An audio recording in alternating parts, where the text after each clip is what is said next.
नमो नमः। विद्यार्थी मित्रों, मम नाम व्यास आशीष।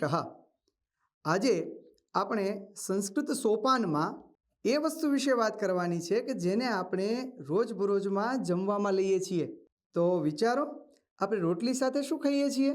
હા, શાકભાજી. તો આજે આપણે સંસ્કૃતમાં શાકભાજીના નામ વિશે જોવાનું છે. તો ચાલો શરૂ કરીએ. તો શાકભાજીમાં સર્વપ્રથમ છે આદુ. આદુને કહેવાય આદ્રકઃ, આદ્રકઃ અથવા આદ્રકમ, આદ્રકમ. ત્યાર પછી જોઈએ કાકડી.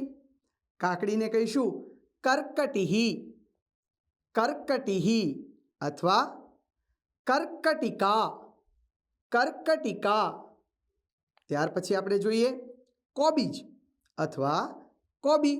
તેને કહેવાય ગોજીહ્વા, ગોજીહ્વા અથવા ગોભીહી, ગોભીહી. ત્યાર પછી આપણે જોઈએ ટામેટું. ટામેટુને કહીએ આપણે રક્તફલમ, રક્તફલમ અથવા રક્તાંગમ, રક્તાંગમ અથવા રક્તવૃત્તાંકમ, રક્તવૃત્તાંકમ.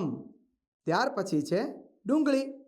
ડુંગળીને કહેવાય પલાંડુ, પલાંડુ અથવા સુકંદમ, સુકંદમ અથવા મુખદ્રશક, મુખદ્રશક. ત્યાર પછી છે દૂધી.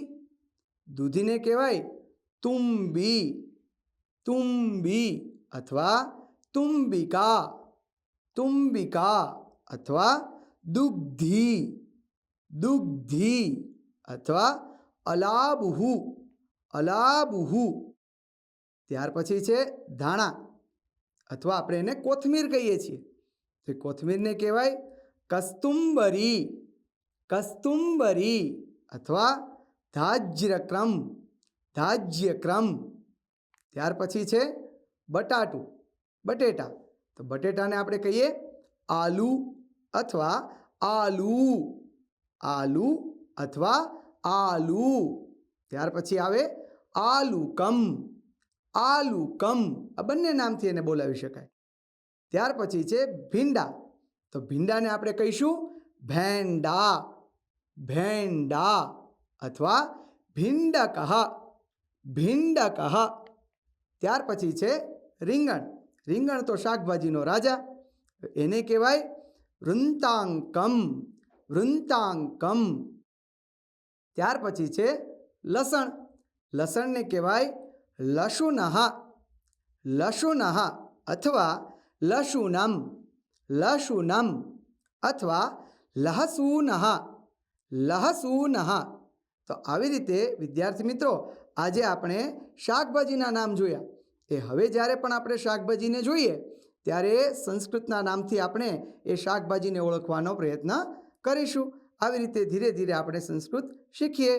અસ્તુ. નમો નમઃ.